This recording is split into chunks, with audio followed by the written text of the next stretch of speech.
Hello and welcome to Cautious TV. My name is Eleonora Gilbert, and today in the studio with us we have David Bingham. David has been with us on a number of occasions, but today we're going to be doing a program on books that have been influential in in our guests' process of seeking. So, David, you have recommended three books which we're going to run through now. The first one is A Course in Miracles, which I'm sure many of you will have heard of and maybe even read. The second one is The Power of Now by Eckhart Tolle, another big favorite as well. And the third one is Talks with Ramana Maharshi. So, David, there is a particular sequence in which you've actually asked me to introduce the books. And would you like to talk about how and why did you select these three books, first of all, and how have they been influential in your seeking process? The first thing I'd like to say is that they were part of the seeking process. So, in terms of self-realization, they actually become obsolete. But they were important in terms of the process at the time. And there are still things that are relevant to self-realization. So that's really the best way that we can discuss them, because it's a case of trying to find the elements within the books that are of most interest. Because with most spiritual practices or spiritual knowledge, the way the whole seeking process works is it's to do with sifting through and actually finding the things that are relevant, because there's so much information available, but you really need to know what you're looking for. That's right. So how long ago was that you actually read A Course in Miracles? It's about 20 years since I read A Course in Miracles, probably 12 or 13 years since The Power of Now, and maybe 8 or 9 years since Ramana Maharshi. So they're quite, it's quite a long time since I read them. But the quotations that I've chosen, I do feel are relevant to self-realization, and we could discuss those, Sure. and discuss the relevance of them. Right. So the very first quote that you selected is, "I have given everything I see all the meaning that it has for me." What does that mean today? Well, I think that's a very liberating statement, because it makes people realize, and what I realized at the time, and what I've realized more deeply, is that the experience that we have is actually it's a projection of consciousness, that we start and always have been in our true nature. We remain as infinite consciousness, but we play the game of pretending that we're moving into limitation. So that statement's really useful, because you realize that we've built concepts on concepts. Yes. Many of the concepts we've put into the background, forget that we introduced them, and they're actually still having an effect. So it may be, for instance, that in life, you have experiences that you're not fond of, and you can be blaming them, blaming the other person, or blaming the circumstances. And what I've learned from that is to really take responsibility, because it's really liberating to take responsibility for everything as it's appearing, because then you can find the source of the belief that is giving rise to experience. And it's to do with content. The quotations in the Course in Miracles are actually to do with the known rather than the knower.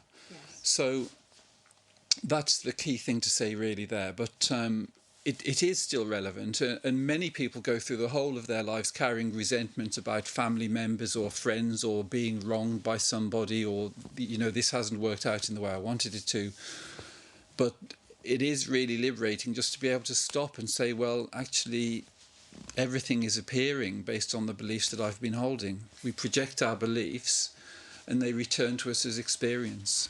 And do you find that this is still true today in terms of how you look at your life? Has it been carried you all this time? Definitely. And maybe even expanded on that particular idea of Yes. really taking responsibility for everything that Yes. you see, everything that you do, Yes. how you see the world, how you experience it. Yes. Right. And okay.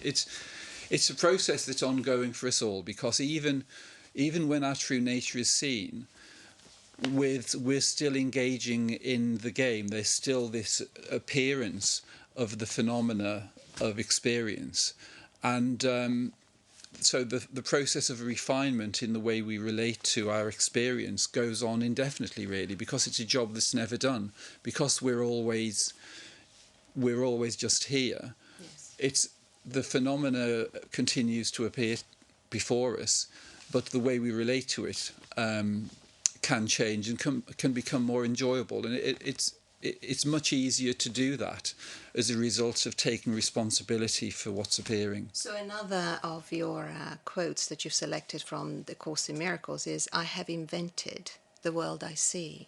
So that's pretty meaty Yes. quote. Yes. Can you say a little bit more about that, and why specifically you've chosen this quote? Yes. Well, I really like that one, because with self-realization comes the knowledge that what we are is the infinite being. So when the programming of individuality is removed, there's a clear seeing that we are actually the infinite being. And the reason we may be experiencing limitation, sometimes extreme limitation in human experience, is because from one step to another, maybe we've invested in that particular way of experiencing. It's because we've kind of progressively moved into limitation, and knowing that we've invented the world that we see is a good starting point to be able to recreate experiences in a more conscious way. So I have invented the world that I see, the world I see. I have invented. So if we take it now, what are we inventing right now? Well,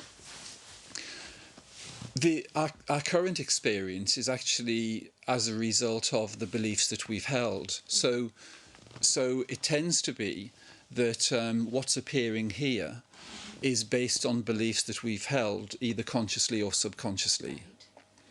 So the benefit of knowing that we've invented the world we see is it's not a question of saying that this experience is wrong. It's only a question of saying, is this the way I wish to experience? Because if it is, if we enjoy the drama, if we enjoy the pairs of opposites, if we enjoy all the turmoil and the upheaval in worldly life as it is currently appearing, then that's okay. But it's really good just to take responsibility and say, well, I must have invested my beliefs in this for this to be appearing this way. We must have had a deep investment in duality. We must have wanted to research suffering. We must have wanted to know what it is to experience the lack of love, to experience separation. All of those things that people can be preoccupied with appear because we've taken decisions to move into that realm. Although it seems also that sometimes we don't have a choice, but go for the drama, go for all the things. Yes. That we Yes. actually seem to be attached to. Yes. In fact, some of us have a tremendous investment in keeping things as they are. Yes. So. Well, I think that I like those quotations because they enable us to be able to move out of the programming, because life is like this matrix that we get drawn into. And if you take the way the media works, for instance, Yes. It's mainly to do with drawing you into individuality. It's to do with drawing you into a very limited concept of what you truly are. So, the characters that are portrayed, in films or in soaps on TV, or in those sort of dramas, they're giving people ideas as to how you should interact with other human beings and how life experience is. So it creates this consensus reality, which reinforces the idea that this is how life is. But actually, this is just one option, and it's a very limited option. And if you get on the mainstream bus, it's going to take you to the destination of suffering, because suffering is actually programmed within the way this matrix is appearing. So the other quote is, "My thoughts are images I have made." So it kind of seems that it follows Yes. on from what you Yes, just said. it's a continuation, really. Yeah. Because the way the mind works is certain beliefs we have give rise to, we may have particular core beliefs. Yes. Most human beings that you meet that are living in a way that isn't particularly conscious have beliefs, that they're sort of core beliefs, and they're usually things like nobody loves me, there's something wrong with me, Yes. things don't work out for me, Yeah. and those beliefs are actually never looked at. And quite often it's to do with trying to fix everything on the surface without realizing the programming that's been installed. Yeah.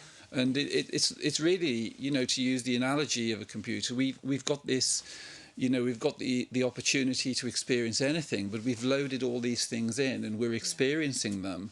Through And those filters. yeah. So if we were to move on from A Course in Miracles to The Power of Now, why that shift? Why this book, in other words? Why did you move from that one to this one in this particular I sequence? chose this one because it was and is relevant actually to me, but it gets very bad press in non-duality circles because... Oh, say more. Pardon? Say more. Why that? Why does it get bad Mainly bad press? because Eckhart is talking about content mainly. He's talking about experience. He's talking about ways to develop more favourable experiences, how to experience more peace, how to get to know one's true nature experientially. And because he's talking about content, but one's true nature is without content, many non-dual teachers don't really rate Eckhart. They dismiss him and say, well, actually he's pointing in the wrong direction. Really? And what do you think? From your perspective, from your experience? What I feel is that if you make the distinction between knowing one's true nature and knowing what's arising as experience, what Eckhart is saying is still relevant in terms of experience, because with self-realization, self-realization often gives an opportunity to be able to process one's conditioned patterns more effectively. So what Eckhart is saying is actually valid in terms of experience.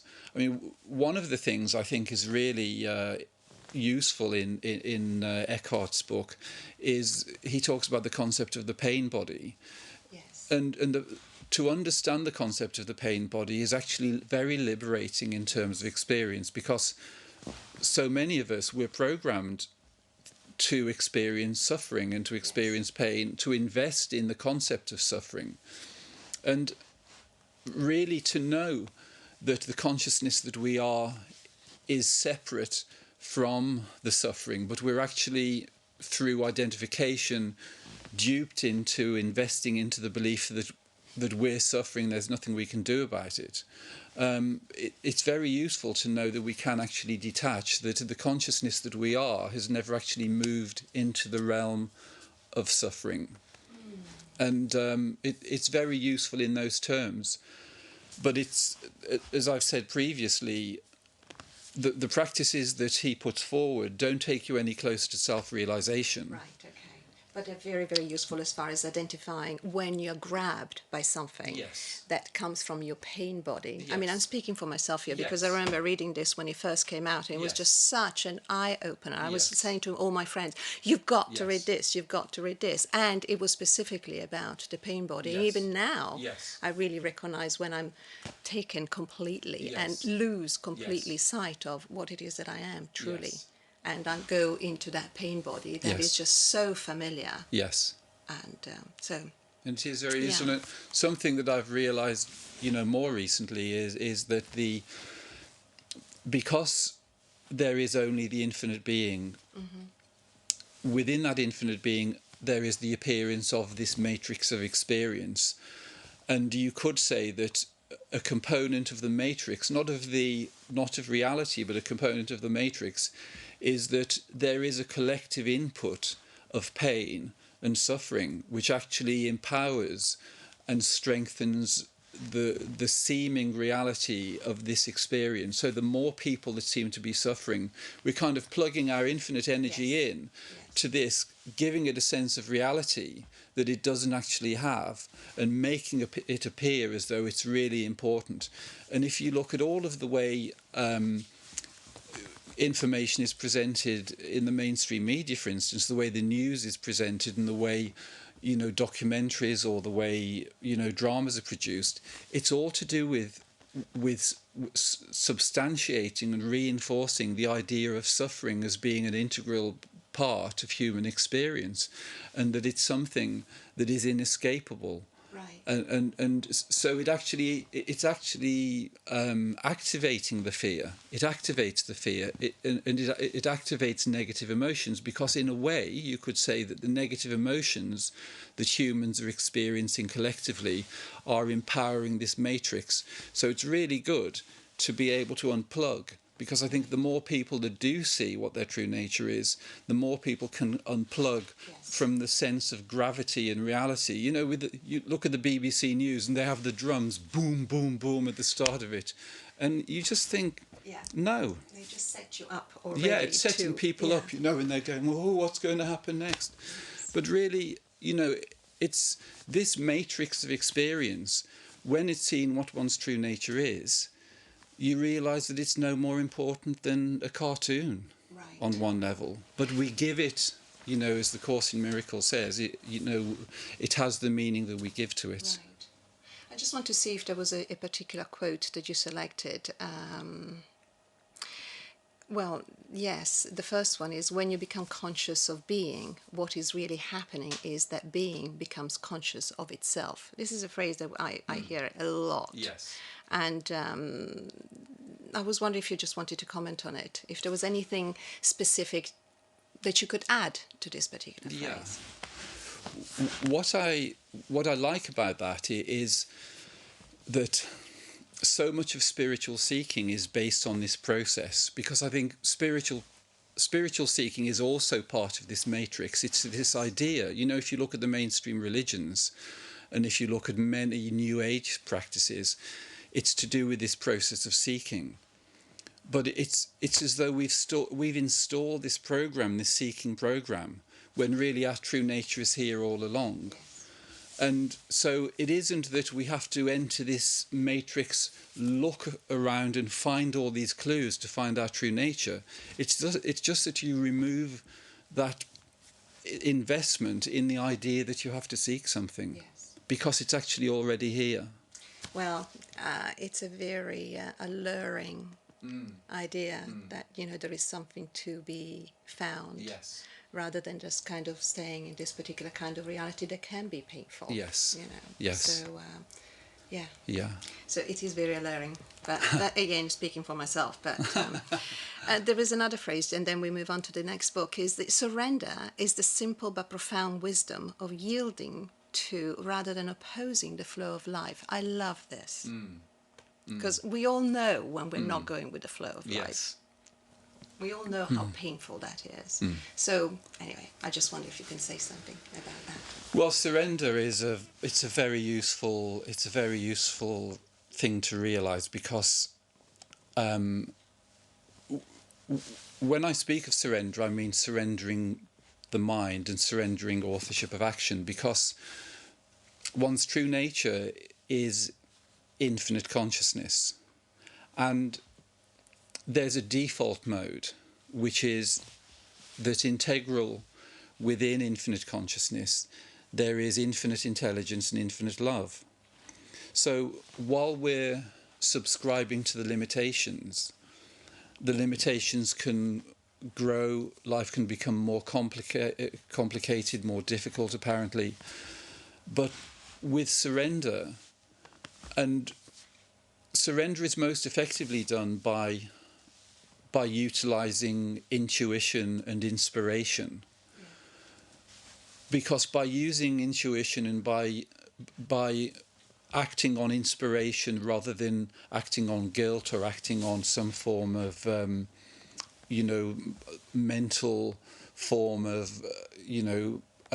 conceiving of some effective action, surrender will take you back into the default mode. It will take you back in to alignment, so that infinite intelligence and infinite love will begin to percolate into life experience.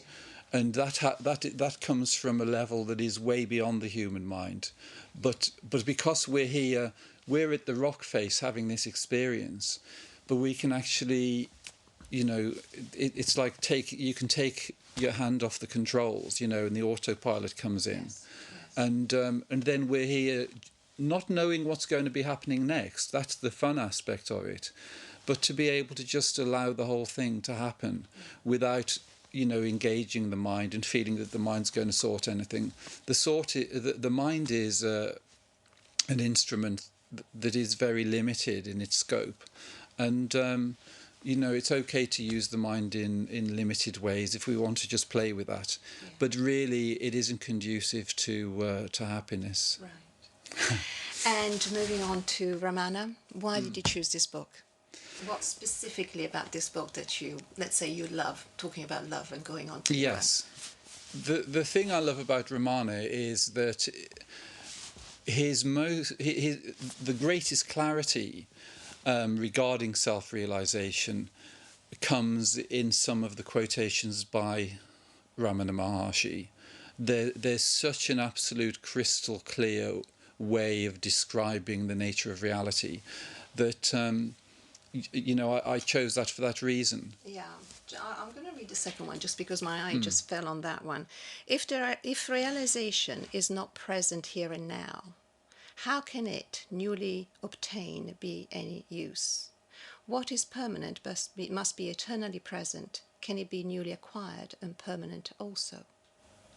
And that's really important. And if people can see that, the confusion I had at the time is because much of my spiritual seeking was to do with spiritual experience. I was interested in experiencing bliss. I was interested in experiencing silence. And so I always thought that self-realization had an experiential component. Yes. And I think, many spiritual teachers and even non-duality teachers talk about experience as being a component of self-realization, but it isn't. And it's really important to know that, because anyone who's talking about peace, anyone who's talking about, abiding experience of any sort, is already back into the realm of experience. Yes. Because one's true nature is simply the knower. We're simply infinite consciousness having an experience. So we're not the experience. We've never been the experience. We're just having one. Yeah, I remember not too long ago that I really thought that the more experiences I had, the closer I might be getting to self-realization. And now it just, that's another belief system that kept me going on this particular kind of seeking route. Yes. Thinking that there was a process in process. Yes. And the more experiences I had, the better, the more qualified I would be, the doors to paradise would open up for me. But, it's just so ridiculous. And anyway. But I think that your description there is evidence of the fact that, well, actually what I've experienced myself and with many people, deep spiritual experience is something that comes before realization, because that's the final thing to fall. Because when we go beyond the idea of spiritual experience, then self-realization can appear. So it's usually the last thing. Right. So that's how I know also that you're fully aware of your true nature. Well, that's kind. Going back to the 3 books, is there anything that assists you in particular, that in the content of these 3 books? What was it specifically that assisted you in your self-realization? And anything that pops to mind? Well, I guess Ramana, he brought me closest, because what he was saying when I was reading that book was the absolute truth. It's just that until you know what the truth is, you wouldn't recognize it as being truth. Right. Because when people say there is only self-realization, you are already there, in the seeking mode, you think, well, yeah, but there's obviously something missing. Yeah. Yeah. But when you know what it is, you realize what he's saying is absolutely spot on. Okay. It's so easy to get down that route. There is something missing because we're so filled with all kinds of ideas about how it is or how it should be. Yes. Just also by simply reading also the kind of books, because Yes. there is a certain expectation that Yes. somehow, there is a progress and something will happen, and Yes. usually it's full of fire and Yes. fireworks and all of that, but it's not. No. It's not necessarily like that. No. So it's good to know that some of these books are also directing you in the right directions. Definitely. Yeah. And what I'd like to say, just quite quickly, Sure. about each of them, just in my opinion, I feel the Course in Miracles, where it's relating the fact that we're creating our reality effectively, or we're projecting our thoughts and beliefs, and they're returning to us as experience. I think that's brilliant. I think much of the content of Course in Miracles, though, is so deeply wordy that it's actually quite confusing to people. Right, okay. You can spend a massive amount of time doing that, but in my opinion, a lot of the effort involved in doing the course is really not that necessary. Okay. So that's a little drawback, and I know we need to wrap up. Is there any other drawbacks about any of these books that you... Yeah, with each of them, with Eckhart, I think what he's saying in terms of experience is totally valid, but you need to know that what he's saying about experience isn't to do with self-realization. Self-realization is something that is already the case. Yes. You can't move to self-realization through developing experience. Right. But you can amend the quality of experience by listening to what he's saying. Okay. And Ramana? And Ramana, the main thing there is to intuitively feel the content of the quotations that he makes that has validity, because much of the content of that book, he's simply responding to questions that people are giving, and they're not relevant to self-realization. They're just relevant to personal experience. So that's really the main thing of each of them. Well, wonderful. Well, I've thoroughly enjoyed the exploration of these three books, and thank you for coming and to be willing to do this first of a series of book reviews, as well as, expressing your specific journey with these three books. Thank you. Anyway, and thank you for watching Conscious TV, and we'll hope to see you very soon. Take care.